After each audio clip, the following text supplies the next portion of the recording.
कितने हमलावर इसमें शामिल थे? देखिए, इस मामले में कल करीब 9 साढ़े 9 के बीच में गुरुग्राम पुलिस को एक इन्फॉर्मेशन मिली थी कि एक बिल्डिंग पर कुछ मल्टीपल राउंड्स हैं, वो कुछ क्रिमिनल्स के द्वारा फायर किए गए हैं। तो जिस पर सेक्टर 40 पुलिस स्टेशन की टीम और इसके अलावा जो कुछ अलग अलग से क्राइम ब्रांचेज की टीम है, उनके द्वारा स्पॉट का विजिट किया गया था। और इसके अलावा सीन ऑफ क्राइम की टीम के द्वारा भी स्पॉट का विजिट किया गया है। वहाँ से जो एविडेंसेज हैं पुलिस के द्वारा वो कलेक्ट किए गए हैं। अभी तक की जो इन्वेस्टिगेशन है उसके अकॉर्डिंग पाया गया है कि 2 बाइक पर सवार होकर के कुल 4 व्यक्ति वहाँ आए थे, जिनके द्वारा गेट को लांग करके ये मल्टीपल राउंड्स फायर किए गए हैं। कुछ राउंड्स हैं जो कि ग्लासेस पर लगे हुए हैं। इसके अलावा 2 गाड़ियाँ अंदर खड़ी थी जिन पे कुछ बुलेट मार्क्स हैं। तो पुलिस के द्वारा जो भी स्पॉट से एविडेंसेस कलेक्ट किए जाने थे वो कलेक्ट किए जा चुके हैं। फिलहाल पुलिस मामले की इन्वेस्टिगेशन कर रही है। पुलिस के द्वारा FIR इसमें रजिस्टर कर ली गई है और इन्वेस्टिगेशन के दौरान जैसे भी फैक्ट सामने आएंगे उसके अकॉर्डिंग फर्दर एक्ट इसमें जारी रहेगा। देखिए, एक पोस्ट है एक जो कि सोशल मीडिया के किसी प्लेटफॉर्म के माध्यम से गुरुग्राम पुलिस के संज्ञान में आई है। तो इस पोस्ट में ऐसा क्लेम किया गया है कि ये जो गोलियां चलाई गई हैं ये किसी पैसे के लेन देन की वजह से चलाई गई हैं।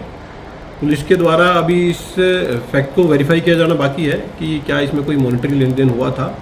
फिलहाल तक उस पोस्ट के अकॉर्डिंग ऐसा ही उनके द्वारा क्लेम किया गया है कि कोई पुराना पैसे का लेन देन था, वर्ष 2019 से कोई लेन देन था और इसी लेन देन की एवज में ये गोलियां इनके द्वारा चलाई गई हैं।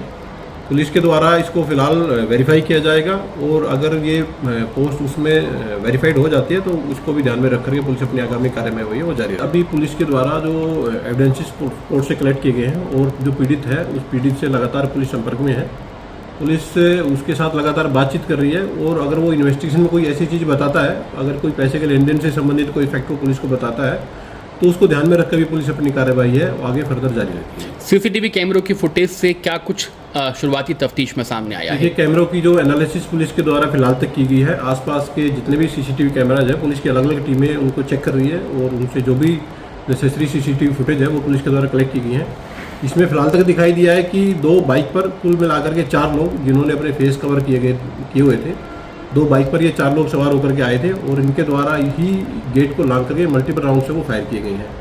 इसके अलावा पुलिस की जो अलग अलग टीमें हैं वो घटनास्थल के आसपास जो अन्य जो पेंडिंग CCTV है उनको भी पुलिस के द्वारा लगातार चेक किया जा रहा है और जिस भी फुटेज में कोई भी एविडेंस या कोई भी क्लू पुलिस को मिलेगा उसको पुलिस कब्जा में लेकर के फर्दर इन्वेस्टिगेशन को पूरी करेगी। देखिए, इस मामले में जैसे मैंने आपको बताया कि सोशल मीडिया के माध्यम से उनके द्वारा पैसे को लेन देन को लेकर के उनके द्वारा क्लेम किया गया है कि उनके द्वारा ये फायरिंग कराई गई है।